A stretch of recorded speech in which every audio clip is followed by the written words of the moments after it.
Ayan, welcome sa ating Usapang For Good Balik Pinas Project. Ngayong gabi, special na naman ating pag-uusapan dahil ah, mainit ngayon sa Facebook ang usapin tungkol sa PhilHealth, tungkol sa ABS-CBN. Pag-uusapan natin, ano nga ba yung number one na responsibility ng isang overseas Filipino? Kung ikaw ay isang overseas Filipino warrior, ano yung dapat mong pinakaunang tutukan? Ano yung responsibility mo? Iyon yung ating pag-uusapan sa ngayon. Magandang gabi sa inyong lahat.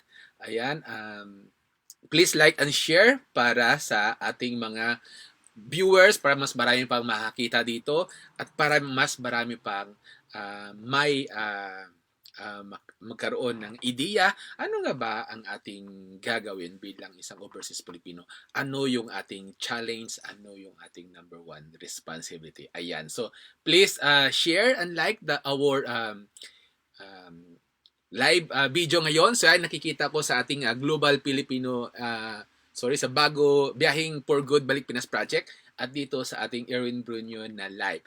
Ayan, so please like and share. So good evening kay Bella Bonita. Ayan, good evening kay Cherry Diaz Shiraisi for sharing. So ayan. So dalawa ang ating screen ngayon. Actually apat ang ating screen ngayon. So tingnan natin, dapat pa rin na-open ko yung isa. So ayan yung ating ano. So para sa ating mga bagong viewers, welcome dito sa Usapang For Good Balik Pinas Project. Every Wednesday 9 p.m. sa Japan time, 8 p.m. sa Pilipinas ay ating pag-uusapan ng iba't ibang mga topics concerned na may relationship sa ating mga overseas Filipino, be it entrepreneurship, mga mainit na usapin ngayon at mga balik plano sa balik empleyado, balik retirement and so on. Ayan, good evening kay Cherry Diaz, also kay Nicole. Ayan, so good evening sa inyo. Sa hindi ko nakikita yung ibang comment. Oops. So, dapat meron na rin tayo back to back tayo ngayon. So, dapat ay nasa Zoom din tayo. Ay, sandali. Para kailan ko pa muna i-mute ko muna yung mga sa Zoom. Para, ayan. So, ayun. So, welcome sa atin. Welcome sa inyo. Okay. So, ngayong gabi, episode 58, kung saan ating pag-uusapan ang number one, ang pinakauna, ang numero uno na responsibilidad nating mga overseas Filipino.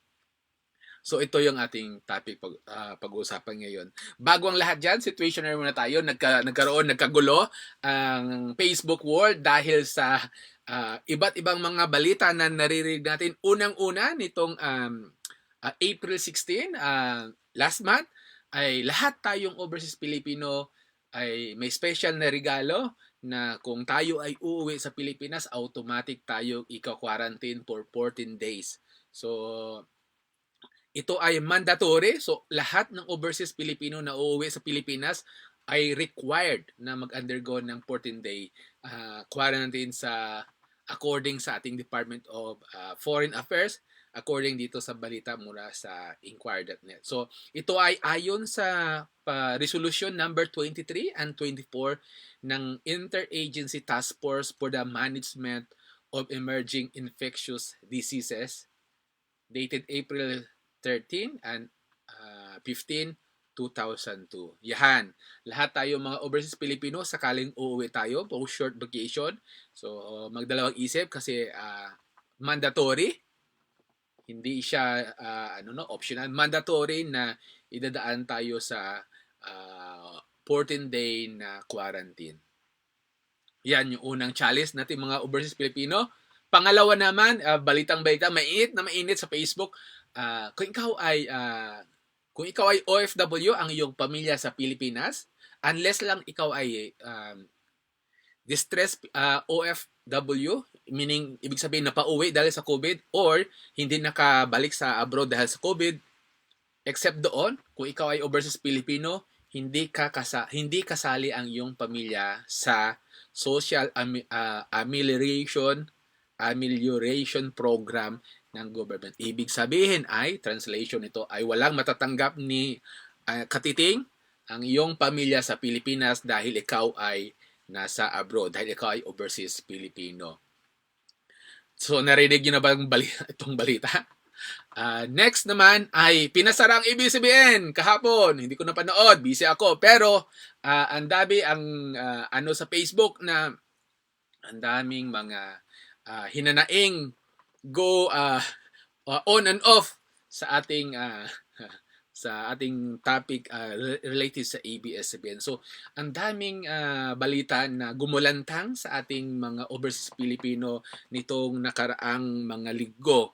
At ang daming mga nag-live, ang daming nagsagutan, ang daming nagkahiwalayan, ang daming hindi nakita. Hindi, matagal nang hindi nakikita dahil sa COVID. So, maraming mga magkakaibigan ay nag-away-away uli dahil dito sa nangyari. So, dapat daw ipasara, meron namang hindi. So, ano nga ba ang dapat nating gawin bilang isang overseas Filipino?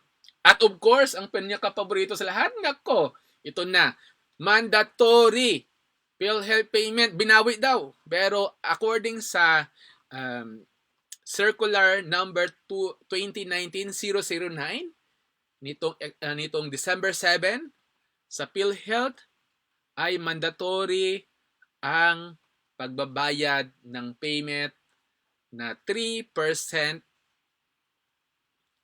para sa mga overseas Filipino na sa mga overseas Filipino. 3% ang ating babayaran sa 2020. Ito ay aakyat ng 3.5% sa 2021, 4% sa 2020, 4.5% sa 2023, at sa 2024 ito ay magiging 5%. Solo mong babayaran kung ikaw ay isang overseas Filipino ang 5%. Binawi na daw. Pero, according sa news, binawi na.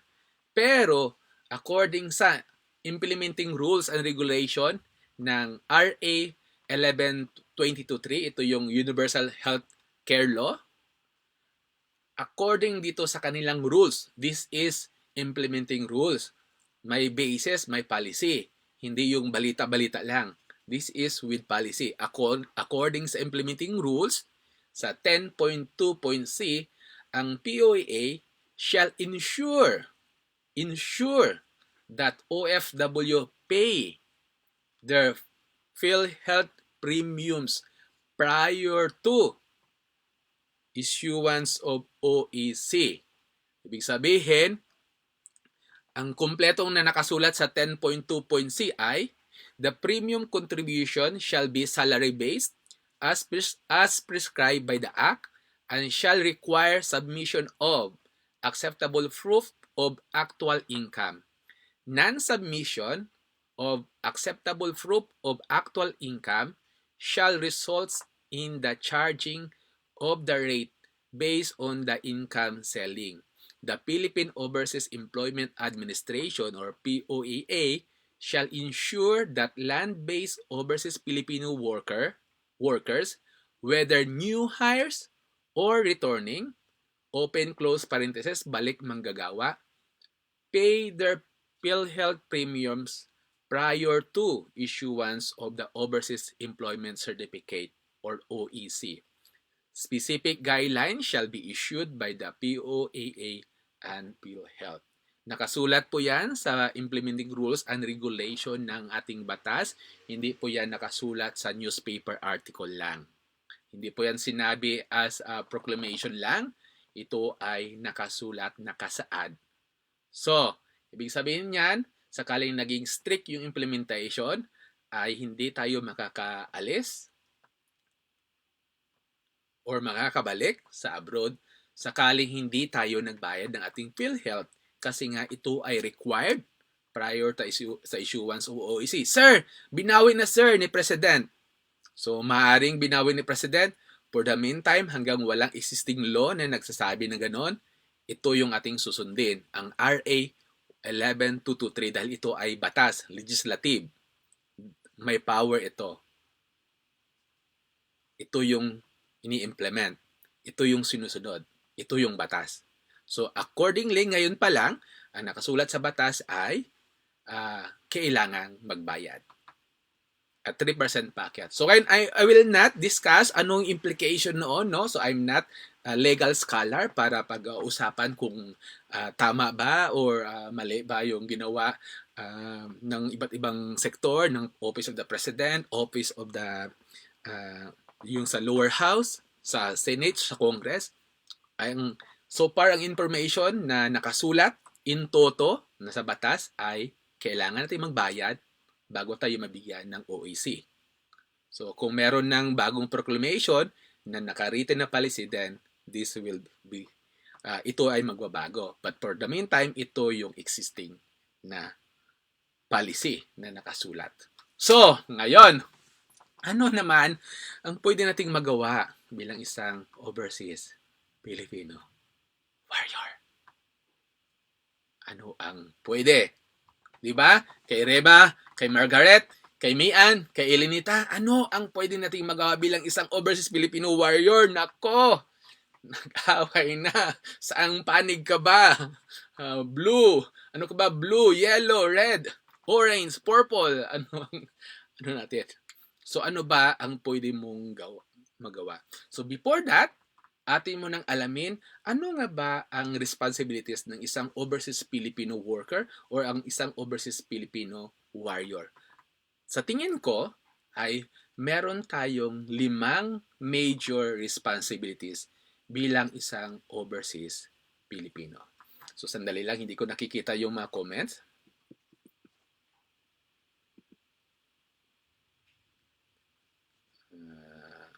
Saan ba ito pinapalaki? Ayan. Kasi minsan, pag pinapalaki natin, ay nawawala. Yun. Cooperate. Ayan. So sa tingin ko, meron tayong 5 responsibilities bilang isang Overseas Filipino Warrior. At ano-ano ang mga ito? Ang una ay, meron tayong top 5 is that meron tayong responsibility sa ating community, sa ating country, at sa ating planet. Bilang kasapi ng lipunan, hindi lang sa ating country kung saan tayo pinanganak, kundi kasapi ng lipunan sa ating country, host country natin kung saan tayo nagtatrabaho. Meron tayong responsibility na tumulong sa ating community, both sa host country at also sa ating country, ang ating Pilipinas. So meron tayong responsibilidad din na alagaan ang ating planeta. So as Overseas Filipino, it's our a mandate, no? Responsibility natin lahat na tulungan na ma-improve ang ating planet or kaya naman ang ating community or ang ating country. Sa tingin ko, ito yung ang number 5, no? Bottom 5 ng ating responsibility bilang isang Overseas Filipino Warrior. Ang pang-apat na responsibility natin bilang isang Overseas Filipino Warrior is ang responsibility natin sa ating community, sa ating kaibigan at ating pamilya. Yan yung number. Dahil tayo, whether you like it or not, tayo ay tumatayong isa sa mga leader ng ating pamilya. Bilang may hawak ng hindi sinturoan, may hawak ng ng kaban. So bilang isang Pilipino na nagpapadala sa Pilipinas, meron kang palaging say sa mga decision sa iyong pamilya. So dahil may say ka because of your economic power, dahil nagpapadala ka, nagre-remit ka sa Pilipinas, in many cases, ikaw yung nakukonsult ka palagi, no? So ikaw ay kabilang ka doon sa leader ng iyong pamilya o ng iyong angkan at ng iyong mga kaibigan. So kailangan mong i-accept ito kasi yung iba, sir, ano lang ako, bahay lang talaga ako, pamilya lang talaga ako. Pero sa pamilya mo, sa relatives mo, sa angkan mo, tumatayo ka pa rin, kinukonsult ka pa rin whether you like it or not, kinukonsult ka kasi meron kang isa sa mga power na hawak mo, which is yung economic power. Yun yung mo. So kailangan na ma-accept mo na ikaw ay leader ng iyong pamilya. At bilang leader, responsibilidad mo na i-ensure na nagkakaroon ng na-achieve yung mga pangarap ng iyong pamilya, matulungan mo sila na maabot yung kailang gustong gawin, matulungan mo na magkaroon ng peace and order ang iyong pamilya, ano pa, magkaroon ng mabuting relationship sa bawat isa kahit na tayo ay malayo sa ating pamilya. So, in fact, ito isa sa mga challenge natin, no, yung long distance relationship, paano natin i-manage yung ating pamilya kahit na tayo ay nasa abroad. But then, ito yung number 4 na kailangan nating gawin. Na tayo ang be responsible, maging responsable na leader ng ating pamilya kahit ikaw ay nasa abroad. At number 3 naman is maging financially free or kahit man lang ma-achieve natin yung financial vitality. So tayo mga overseas Filipino ay tinatawag na economic migrants. According kay Sir Bin sa lecture namin sa ating Ateneo Leadership and Social Entrepreneurship Program, tayo mga overseas Filipino ay nag-migrate. Isa sa mga reason natin kung bakit tayo nag-migrate. So meron tayong 8 reason kung bakit, at least 8 reason kung bakit tayo nag-abroad. At isa sa mga major reason doon ay dahil tayo ay gusto nating magkaroon ng financial freedom. So tayo ay nag-migrate bilang mga economic migrants. So bilang economic migrants, according kay Sir Vince, meron tayong 10-year na time frame para ma-achieve natin yung ating financial goal. Yung first 2 years natin ay upang mabayaran natin yung mga pagkakautang natin dahil tayo ay nung nag-migrate tayo, nag-abroad tayo ay may mga utang tayo para mabayaran yung ticket, pagkain, initial na allowance sa ating pamilya, allowance mo pagpunta. And then pagkatapos noon, according kay Sir Vince, dapat daw sa loob ng next na 2 to 3 years ay masatisfy na natin yung ating basic needs. At pagkatapos ng 5 years, dapat ay binubuo na natin yung ating financial goal. Ibig sabihin, kung 5 years and above ka na, dapat ay yung perang pinapadala natin ay pang support sa financial goal.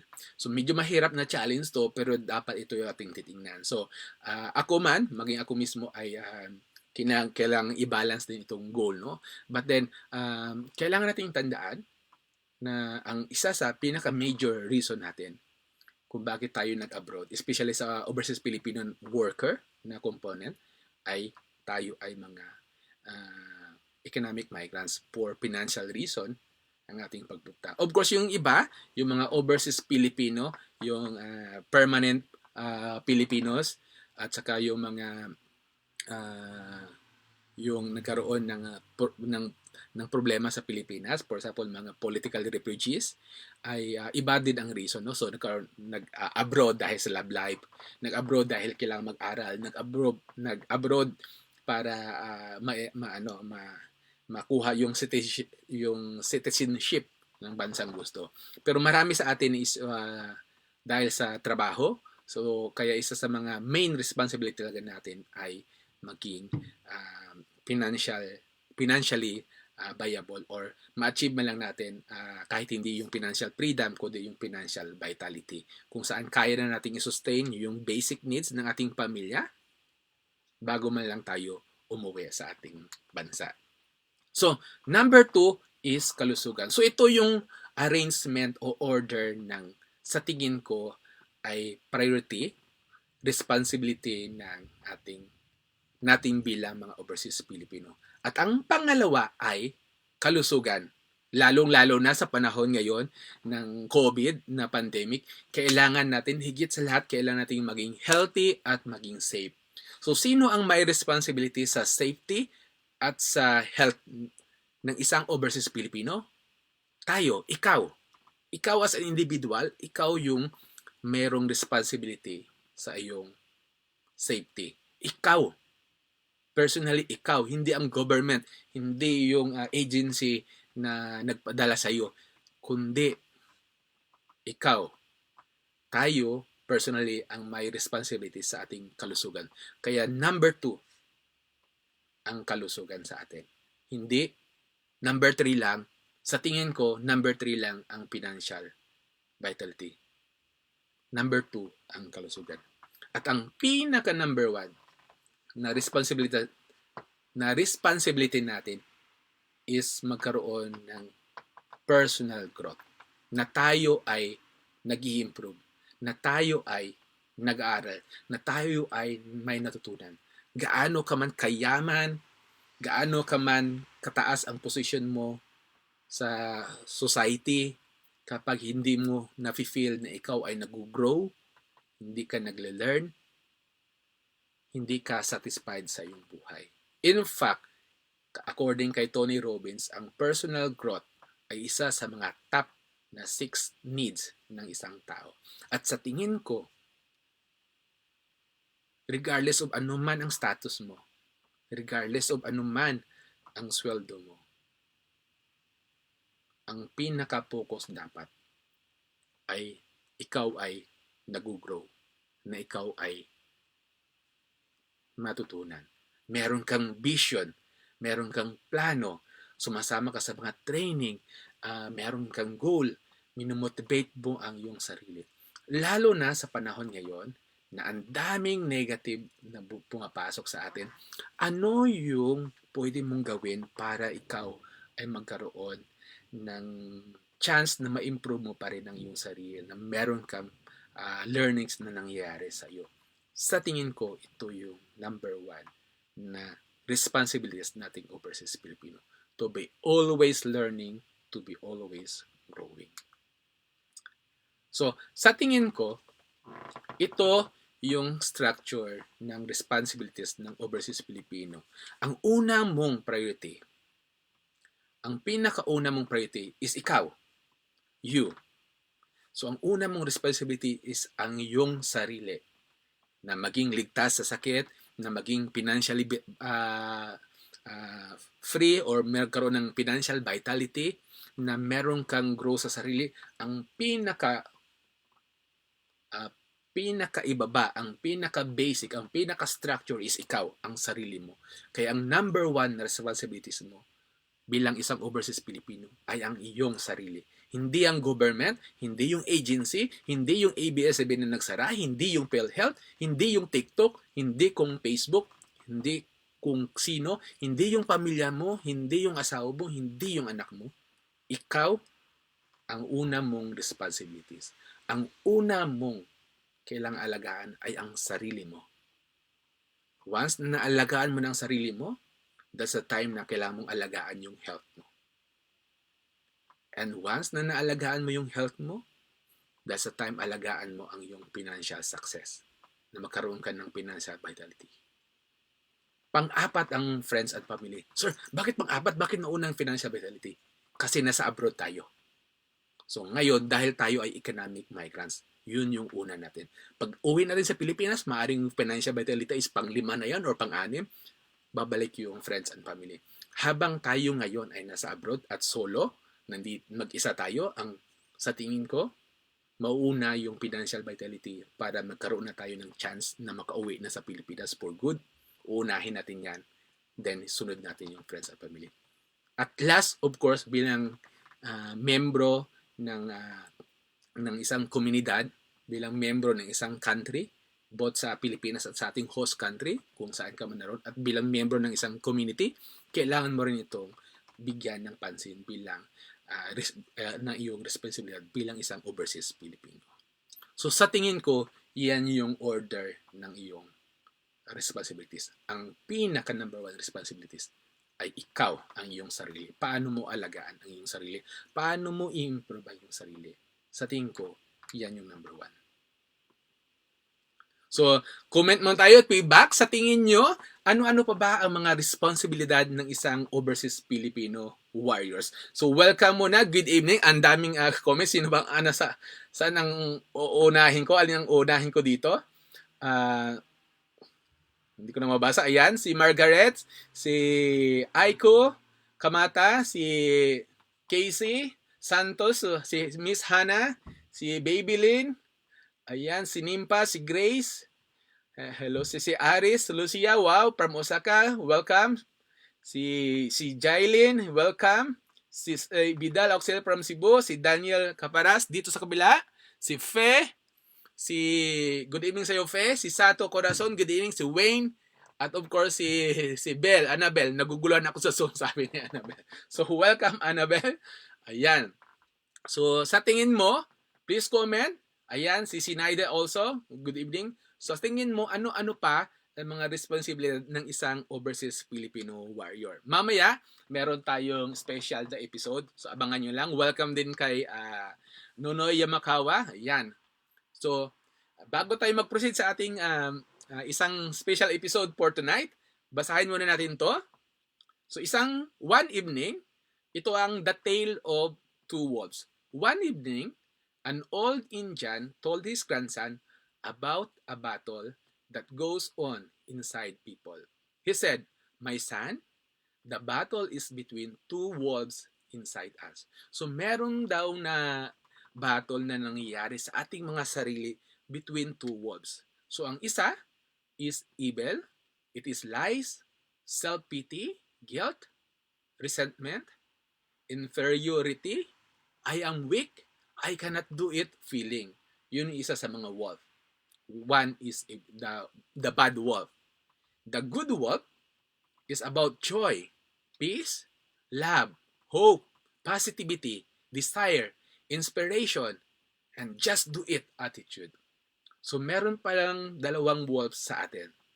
Good wolf at saka bad wolf. Ngayon, ang grandson is napaisip for a minute and then sabi niya, tinanong niya yung kanyang grandfather. So which wolf wins? Sino yung nanalo?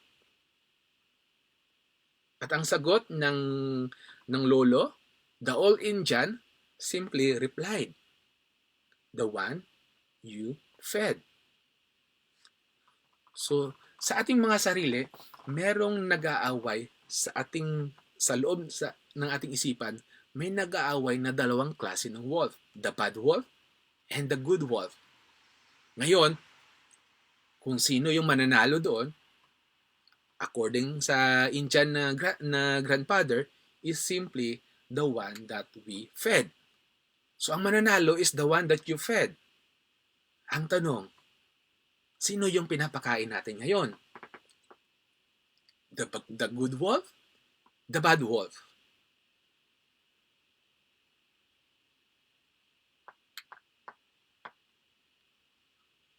Yung pinapakain ba na sa ating mind ay yung COVID-19?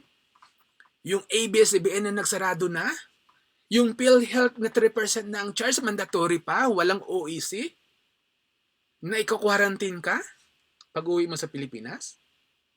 Ito ba yung pinapapasok mo sa iyong sarili? Ito ba yung pinapakain mo sa iyong wolf? So, sinong wolf ang nanalo? Ang good wolf? Or ang bad wolf? Sabi ni Margaret, bot daw siya. Bot pinapakain niya. so, yan. So, which wolf do you fed? So, tanong, paano natin malalaman kung anong wolf ang pinapakain mo sa iyong sarili now? What is your focus? Number one, ang focus mo ba ay about what you have? Kung anong meron ka? Grateful ka kung anong meron ka ngayon? Or, lagi mong hinahanap at sinisisi kung ano ang wala. Kasi pinanganak kang mahirap. Kasi si Mrs. hindi nagko-cooperate. Kasi si nanay, si tatay, si anak, laging hingi ng pera. Kasi si boss hindi ako inabsorb. Kasi wala akong kayamanan. Kasi. Ano yung focus mo? Grateful ka ba na meron ka? O sinisisi mong lahat? Sinisi mo si presidente dahil kinaaway mo si dahil kinaaway si presidente. Inaway mo si dahil inaway yung ABS-CBN. Inaway ni si ABS-CBN.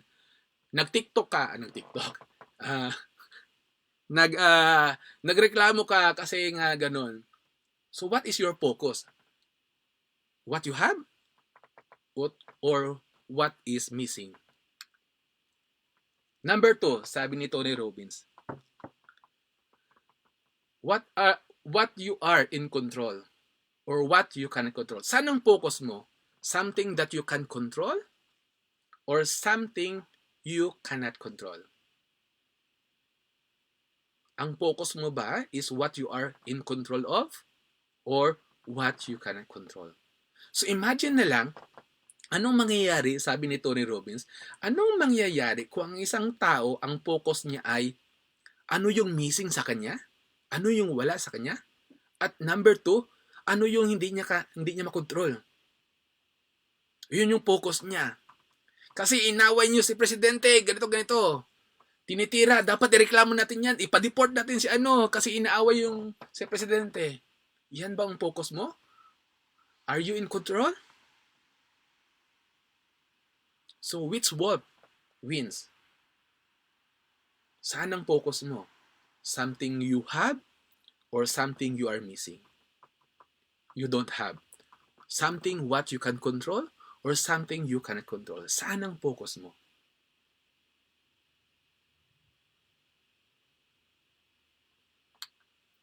Number 3, saan ang focus mo? Ang focus mo ba ay sa past? Kung ano ang nangyari sa'yo kasi ginanito ka, inalipusta ka ng iyong mga kamag-anak, tawag dyan, inaano kanila, nilapastangan kanila, or inaano kanila, dinadown kanila. Yun ba yung focus mo, yung past? Kung ano nangyari sa'yo, kung ano yung mga naging karanasan mo? Or ang focus mo naman ay dito sa present. Bahala na sila, mag-enjoy ako ngayon. Ala, sige, TikTok ako ngayon. Bahala na kung anong problema ko. Basta ako, TikTok.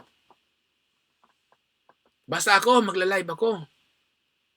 Or, are you focused on the future?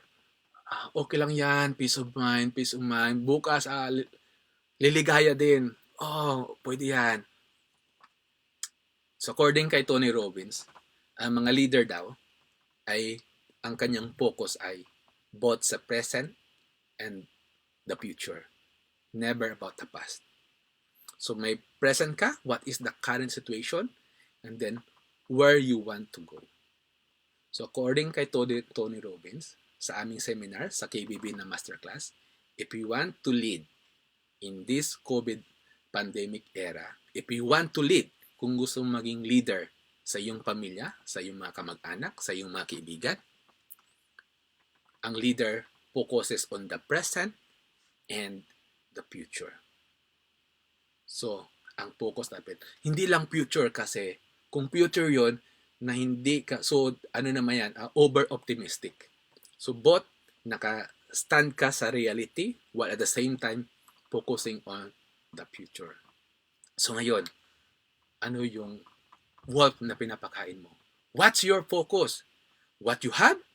Something that you control of about the present and the future, or something you don't have, yung ano yung missing sa iyo, ano yung problema sa iyo, ano yung weakness mo, hindi rather ano ang strength mo, kundi ano yung weakness ko.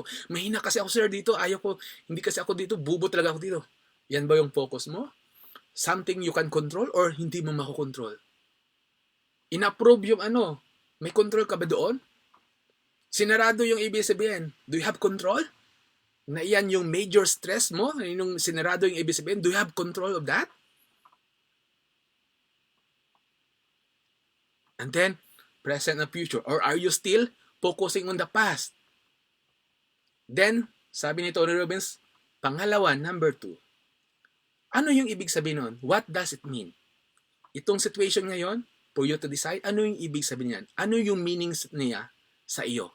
And number 3, you have to decide, ano yung gagawin mo? You as individual, you as a person, ano yung pwede mong gawin? So ngayon, ay may coronavirus, nako, may coronavirus. May coronavirus sa aming lugar, hindi na ako pwedeng lumabas, nako. What's your focus? Can you control sa coronavirus? So kung may coronavirus sa lugar mo, na virus siya, so what does it mean? Ano yung pwede mong magawa? Rather, mas status update, ay, nag-earthquake kagabi. So, tama naman yun. Ay, wala nang support sa OFW. Yung 10,000 na support, yung $100, binawi pa, kulang pa sa mga OFW. Wala pang support yung pamilya ko. What's your focus? Can you control it?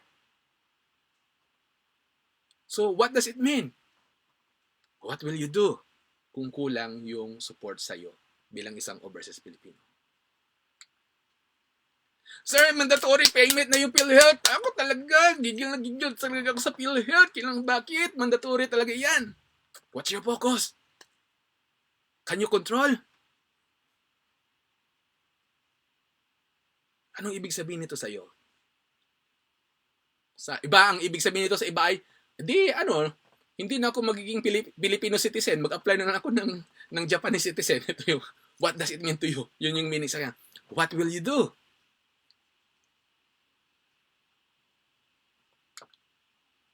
Sinarado ang ABS-CBN. Nako! Can you control it? Do you have control? What do you have? Ano yung present and future scenario? So what does it mean to you individually as a person? And kung meron siyang implication sa iyo, what will you do? Kung sa tingin mo na you're affected, of course, merong mga affected na family members sa ABS-CBN. So if you are affected, what will you do? Mag-post lang sa Facebook or magsulat ka sa Congress? What will you do?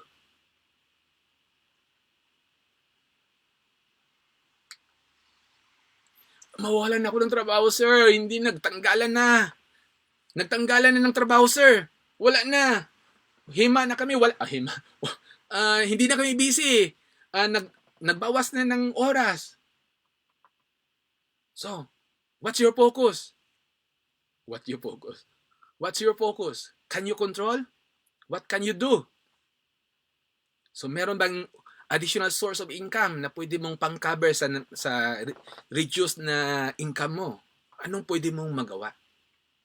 Rather than panic na, wala na, ano na talaga. Focus on what you can control at what you can do. So kung it means na kung mawawalan ka ng trabaho, if it means that you find another source of income, do it. If it means testing again the waters to apply for a new job, do it. Try another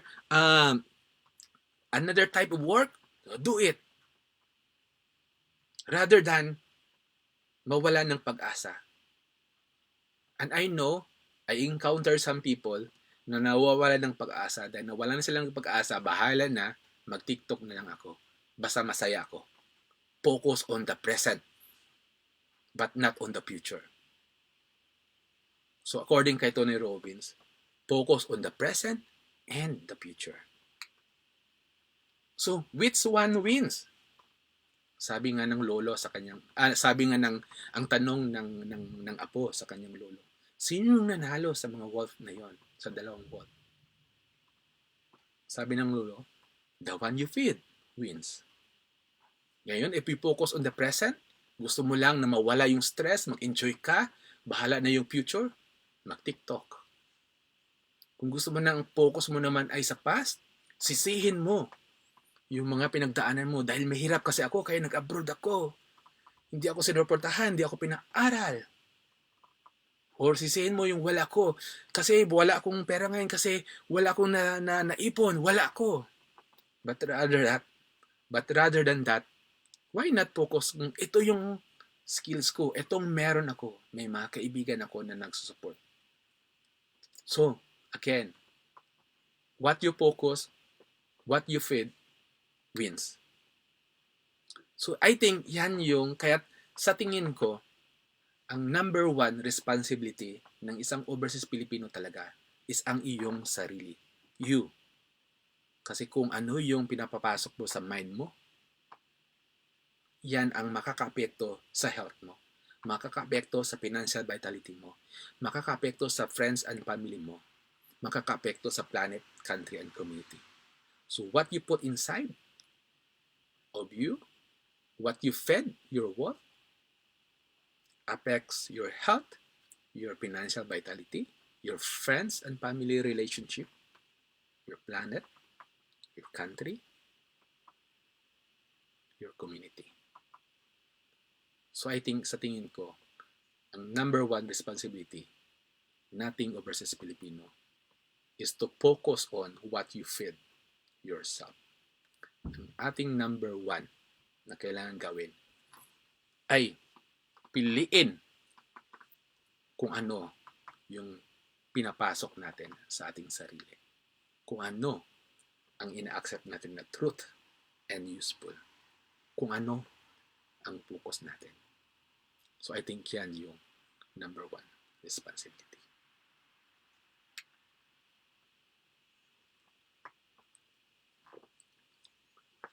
So next is we will have a new episode dito sa ating Usapang For Good. Ito naman ay pulso ng Overseas Filipino. So mag-ship lang muna tayo. So for the meantime, habang nag-ship, if you have a comments, please type your comments. So si Margaret Akobot, si Cherilyn Tagoto, welcome. Si Nong Charlie Bronyo, welcome. Si Uncle Lidecario Bronyo, welcome. Si Moji, welcome. Si Rafael Soriano, welcome. Ayan, present na future, wapakil sir. Basta may flowers si Mayan. Salamat Mayan sa iyong tinapay. So Leanne Yalong, welcome. Something I can control. Dito naman sa kabila, si Annabelle, second future to secure. Focus on the future. For me, the first place ay contentment. Yan, so contentment ang focus ni Belle. So ngayon naman ay pulso ng Overseas Filipino. This is a new na nga experiment. So bagong attempt natin to get the opinion of our people. So mag-share muna ako ng live. So mag-share ako sa Facebook. So sa Zoom ng ating mga panelist. Ating pag-usapan kung ano ang pwedeng gawin nating mga Pilipino. Ano yung pulso natin sa nagbabagang issue sa ngayon. So ayan, so welcome kay Elenita Kumata, Annabelle. So please open your video. Ay meron pa palang, hindi ko na-approve yung waiting room. Ayan, also si Miss Hannah and Margaret Uy. So welcome. So also si Wayne, ayan. So let's discuss. Ayan, kung ano yung mga opinion natin sa nangyayari sa ating ngayong gabi. Please open your ayan, so welcome. Sandali lang, i-live muna natin sa Facebook. Hindi nyo ako marinig pala, sorry. Open also si Wayne, ayan. So let's discuss. Ayan, kung ano yung mga opinion natin sa nangyayari sa ayan, so welcome. Ting ngayong gabi. Please open your ayan, so welcome. Sandali lang, i-live muna natin sa Facebook. Ayan. Hindi nyo ako marinig pala, sorry. selfie, ayan. So can you introduce first? Ayan. Please, so let's discuss. Ayan, kung ano yung mga opinion natin sa nangyayari sa ayan, so welcome. Ting ngayong gabi. Please open your ayan, so welcome. Sandali lang, i-live muna natin sa Facebook. Ayan. Hindi nyo ako marinig pala, sorry. selfie, ayan. So can you introduce first? Ayan. Please, so let's discuss. Ayan, kung ano yung mga opinion natin sa nangyayari sa ayan, so welcome. Ting ngayong gabi. Please open your ayan, so welcome. Dali lang, merong sana yung isa. I-like muna natin sa Facebook. Ayan. Hindi nyo ko marinig pala. Hello?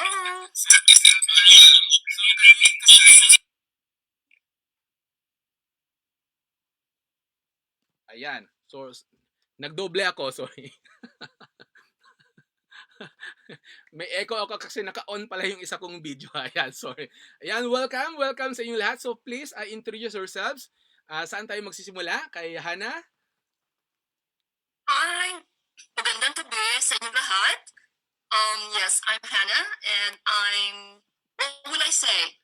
Hannah lang? Pangalan lang? Your name and also your organization or something that you do, your work. Okay. So, as you can see sa aking left dito. Okay, here, I'm teaching freelancing course. We are now teaching different freelancing or online skills. And on Friday, we'll be starting the third batch here in Japan. And also to my right, that's my company, Olives Inc. And I've been in Japan for 28 years. Kaya medyo veterana na. Thank you all. Okay, next, sinong gusto mag-introduce? Grabe ang lakas ng ano dito. Yung thunder dito sa part. Okay, sinong gusto magpakilala next? So ang pag-uusapan natin ngayon is yung mga hinaing, hindi hinaing, about sa mga issues nating na-encounter ngayong mga Pilipino. What do you think? Ano dapat nating gawin bilang mga overseas Filipino? So next, sinong gusto mag-introduce? Si Annabelle? Gusto mo ma-introduce Annabelle?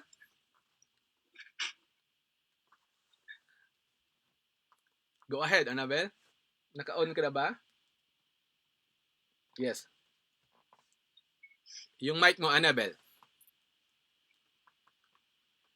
Please introduce yourself, Annabelle. Okay. Wala. Dito muna kay Margaret. Yes, Margaret. Okay, good evening, Sir Win. Ako po si Margaret. And sa ngayon po, habang meron po tayong pandemic na nangyayari, katulad po ni Miss Hannah, part doon po ako ng Filipino Virtual Assistant sa ngayon.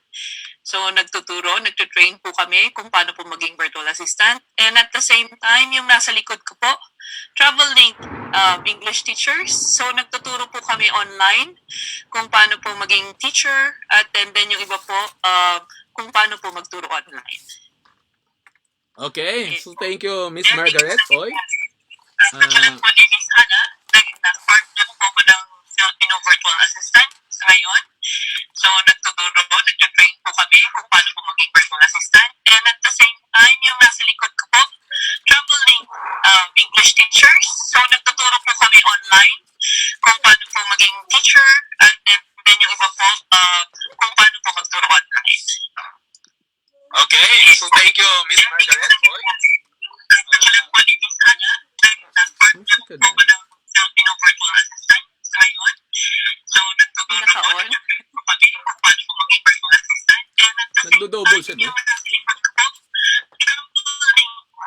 English teachers. So, nagtuturo po kami online kung paano po maging teacher. At then kung paano po magturo online. Okay. So, thank you, Miss Margaret.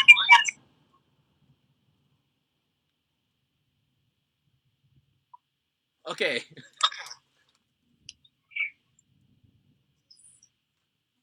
Okay. Let's go next. Sino yung...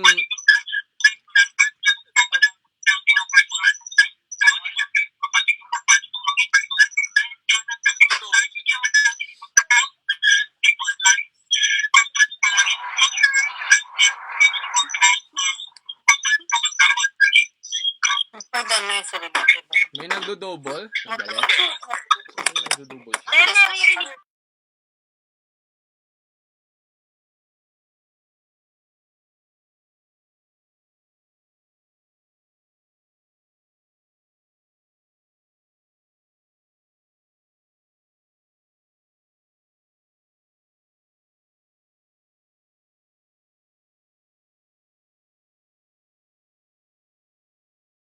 Na kayo lahat.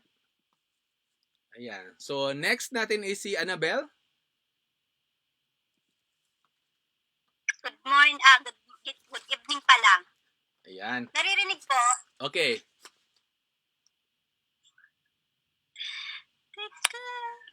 Ayan. Ayan. Okay na po? Yes, okay na. Okay na. Nalilito ako. Ako po si Annabelle Nakila. Nandito So, po ako next natin is si Annabelle. nagdodoble. Good morning, good evening pa lang. Ayan. Naririnig po? Okay. Ayan.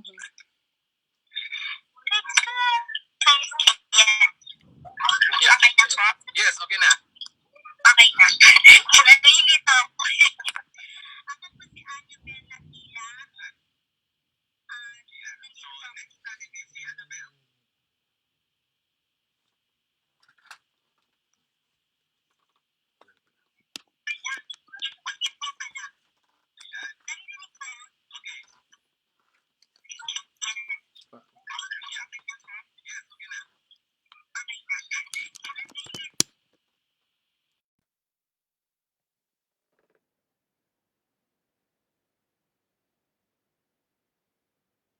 Ayan, okay na? So I think na-solve na kasi yung mic ko siguro ang may problema. So, can we try Miss Elinita?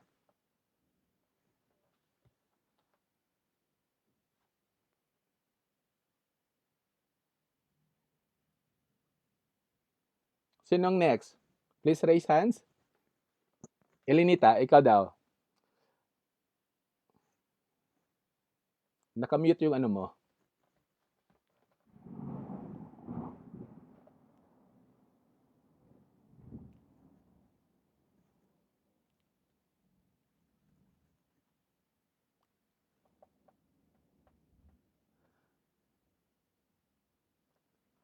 So, itry daw muna natin si Margaret.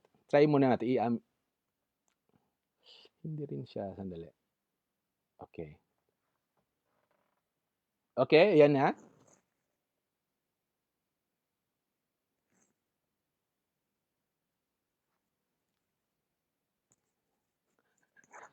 Wala bang narinig? So, can we try from Marian? Kawabata? Marian? No sounds. Oh.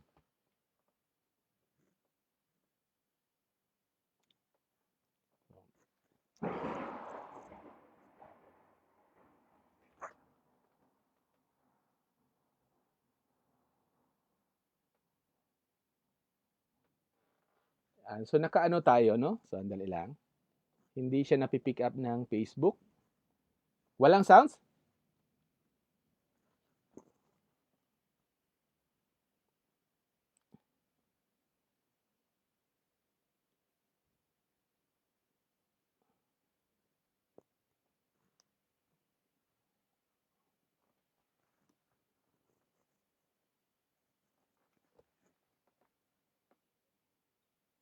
Ayan na, okay na? Hindi narinig.